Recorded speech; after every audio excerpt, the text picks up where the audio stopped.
All right, Claudio Martini, how I hear it.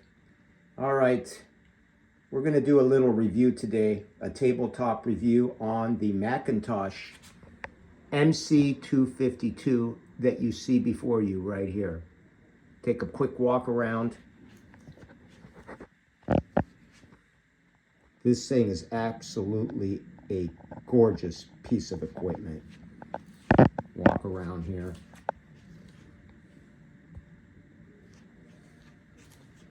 Absolutely stunning. Let's get a back view.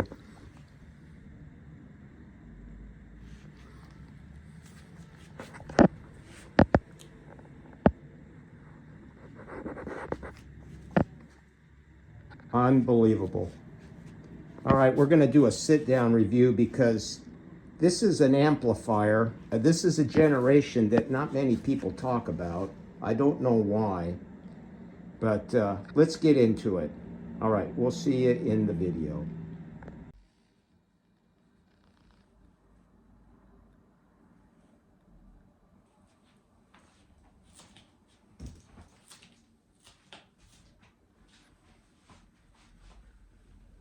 All right, Claudio Martini, how we hear it. Today I'm going to be reviewing the MC252. Not much is said about this. I do not know why. This is an incredible amplifier. Sky-Fi Audio, Fernando, has done a very extensive review on this amplifier. Its functions, he goes over a lot of features. I will link that presentation by Fernando in this video. But I wanted to give you my take on this amp because I own it and I'm a McIntosh fanatic. I got a lot of their pieces. I love their equipment. I love the sound of McIntosh. And I have a lot of other equipment that I also enjoy, my Brystons. But today we're going to talk about this guy, the MC252 McIntosh amplifier. Okay, this, I would call this the baby brother of the 402. They came out, these came out like in 2004, 2003. They had a run of about 8 years, okay? And then after these models, they have, let me get in front here, sit down out here with you. All right, if you can see me. They have a 3D glass plate. This protrudes out and it's like a 3D effect. The fascia is absolutely gorgeous. I like this. They got away from it and I talked to one of the people at McIntosh and no, I'm sorry, at Audio Classics, and he told me they got away from this particular, I don't know how true it is, because it was very costly to make this partition and the way it's set up here. All right, so then after these models came, they went to the 452, which I owned. I owned a 402 also. I owned a 402. And this is the baby brother of the 402, the 252. The difference was that the 402 was fully quad balanced. This is not. So we'll get into that in a minute. But I would like to say is after this run of this particular, they went back to the flat faceplate and it came out with the 452, which I owned and I did not like. McIntosh changed the resistors and they opted for a quicker, more modern sound, okay? That's my take. That's because I've listened to a lot of them. And also impedance is going to make the amp sound different. The different impedances on your speakers, that makes a big difference. But what I noticed in my setup when I went with the 452, I didn't like the sound. I prefer the 402, and I prefer the sound of this particular amplifier right here, the 252. All right, so we'll turn it on and give you a visual presentation on how beautiful this thing is. Turn on the meters. There you go. The thing is absolutely gorgeous. So for the rest of this review, we'll keep the meters on. All right.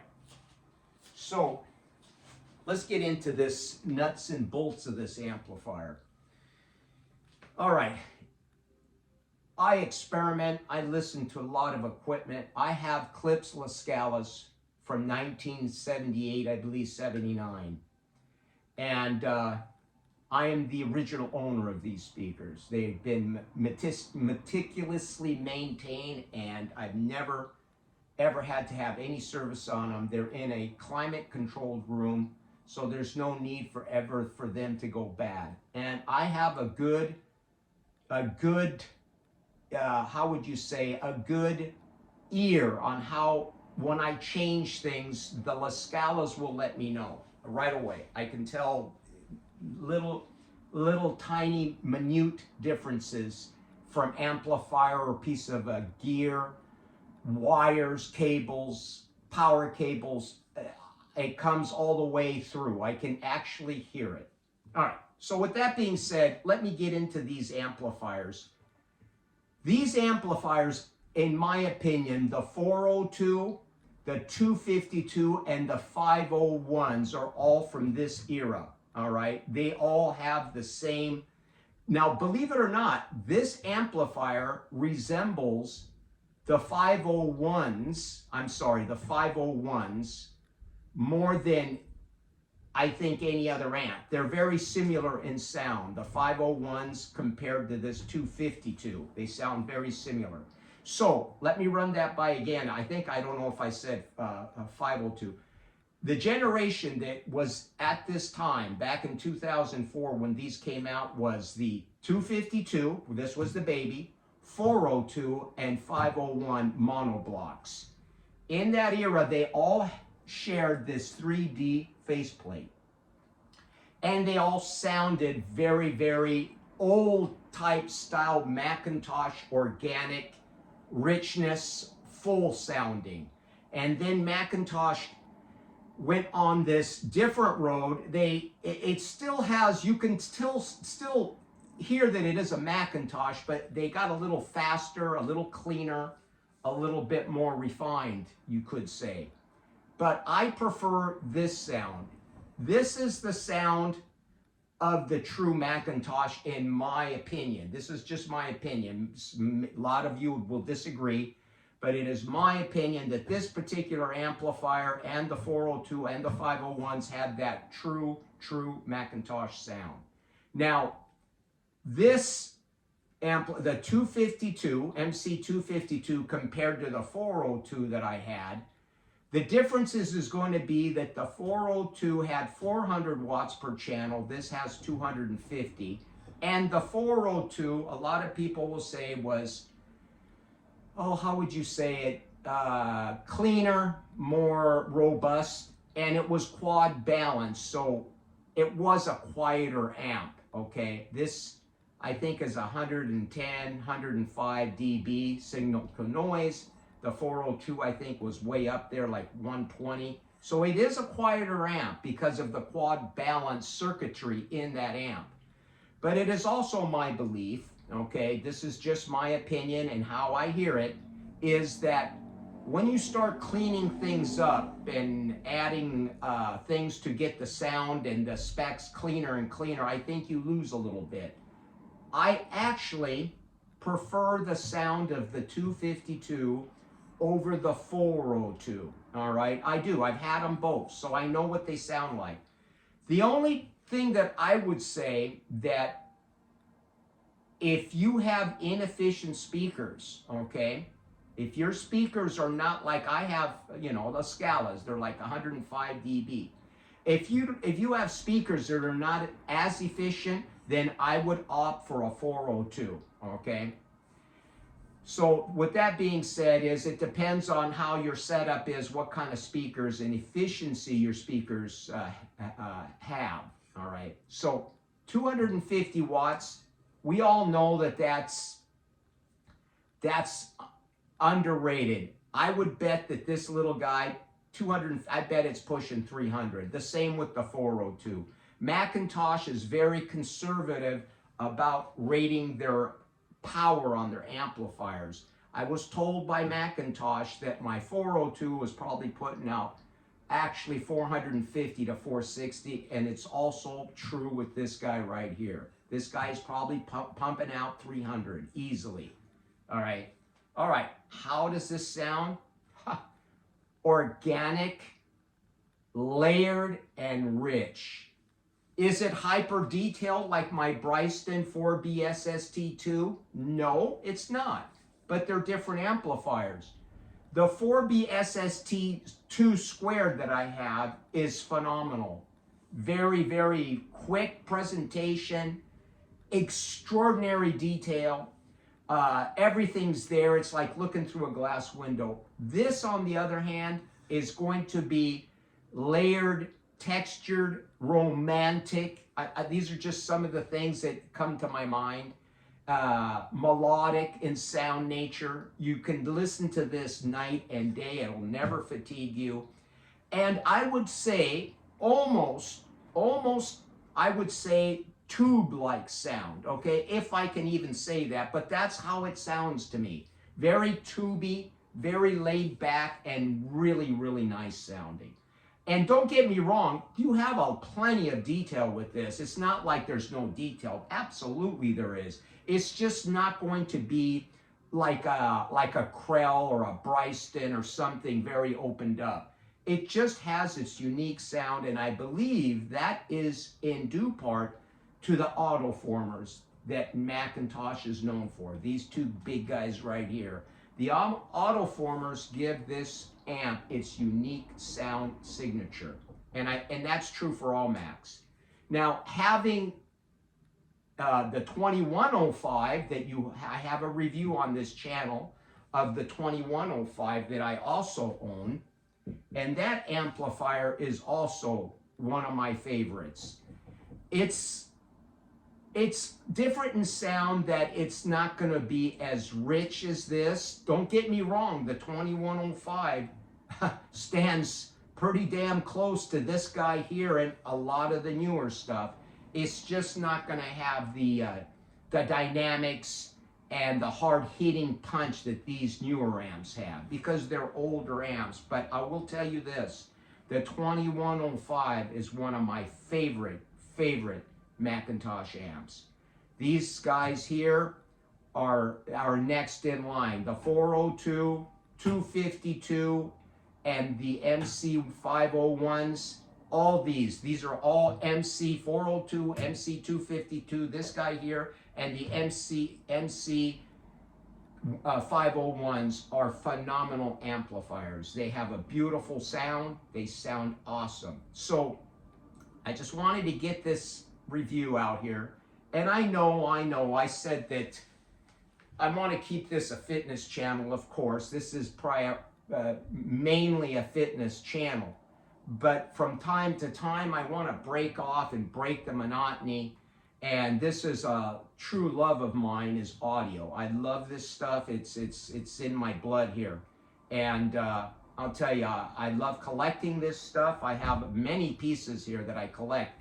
And I'm going to tell you, this audio stuff will destroy you because you get addicted and it's hard to stop buying this stuff. And you can get pretty out there when you start spending money on this stuff. And I will say this stuff is like money in the bank. Having these things are going to absolutely go up in value.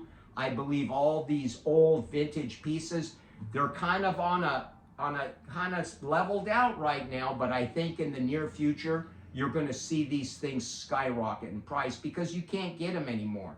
And then I'm going to end this video on this. This 252, this McIntosh MC 252 is a very rare bird. You don't see these amplifiers.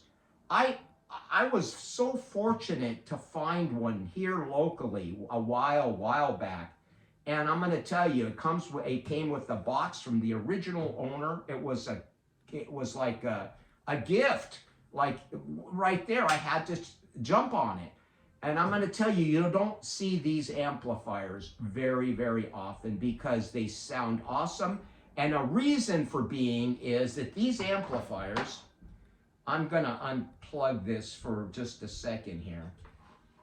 The reason is, I'm gonna turn this sideways, is this amplifier is the same height as the 402 and same width, but the depth of it is shorter, so it'll fit into racks much easier. Like this thing, I think, is 13 or 14 inches in depth, and it'll fit into most racks, where the other ones come out to almost out here. They're pretty, the depth on them is pretty deep, and they're heavy. This guy here, let me turn it around and show you the back here, okay? This guy here weighs 94.5 pounds, bare, just net weight, the way it is. With boxing and packaging, it comes in at 108.5 pounds with the packaging. So this guy's heavy, it's heavy to move. But when I had the 402, it took two of us to put it in the rack, because that guy comes in at a whopping 110 or 115 pounds net weight without any boxing or packaging. So these guys are heavy. It's a heavy amplifier, and I like this because I can actually manhandle. I can lift this guy up with great care. I wear rubber gloves, so not to have, you don't want this guy slipping out of your hand and damaging it, because this guy has, the weight's all up in front and it's awkward to handle. So I just wanted to get this out there for you guys, because this amplifier is never talked about anywhere online. And I'm gonna put a link to Sky-Fi Audio below, and he does an incredible, Fernando does an incredible overview on this amp, and he talks about it, he talks about all the features. I'm not going to get into all that, because if you know McIntosh, you can find out. It's got watts hold, it's got the lights, you can turn the lights off and on. If you prefer them off, you can turn them off. So he will go over that. You can watch his video on this amp, on this particular amplifier. He does an incredible job. Oh, those guys at Sky-Fi Audio are awesome. I've talked to Fernando a few times, and he's a very nice gentleman. So anyway, that's it for today. I hope you like this video, and we'll talk to you soon. Claudio Martini at Resistance Training on How I Hear It.